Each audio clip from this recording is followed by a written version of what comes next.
How you doing? The Legacy Trail is a magnet for cyclists, walkers, and joggers, but plans to extend that trail north are also attracting lawyers who can cash in on the proposal to turn old railroad tracks into a nature trail. The only way many owners know that they have a claim or a right to be compensated is if we tell them of that. Sarasota County wants to extend the trail 7.5 miles north from Culver House Park to Payne Park. The existing trail draws roughly 177,000 visitors per year, and connecting it to downtown Sarasota has always been a goal. It is the spine trail for Sarasota County that connects all our other on-road facilities and our off-road facilities to get to places like Nathan Menderson Park, Siesta Key, and other points of interest. Overall cost estimates are already more than double the existing trail. $65 to $70 million total for design, construction, and mostly right-of-way acquisition. The biggest cost is right-of-way acquisition.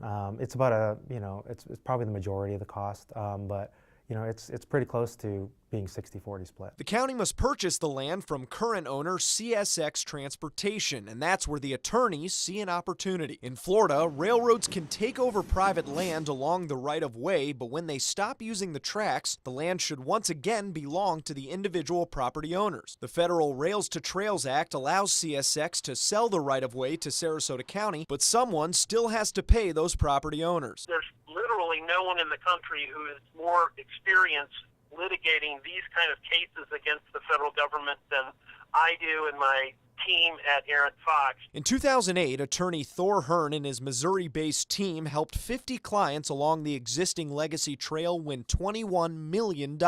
This year, they've already held 7 workshops for residents along the extension route, and say 120 are already on board for another suit to regain property values. Every owner who has that property, say you own a home on the trail, when you go to sell your home, the buyer of your home will pay you, we found, at least 20% or more less because of that taking of that portion of your property. Roger Norman disagrees. The co-director of the nonprofit that advocates for the trail says proximity to the path has been a major selling point for developers. That is because living close to a trail and access to the trail is one of the most desirable factors in determining where you want to live. His group has spoken at meetings, raised money, and advertised for this extension project. He's confident the county can get it done. We trust the judgment and experience of Sarasota County Parks as well as the much broader expertise of the Trust for Public Land. That second group is from Tallahassee, hired by the county to negotiate on their behalf. Project manager Doug Hadaway doesn't think pending lawsuits have affected the price of purchasing land. No, what the county would be doing is they would be purchasing the property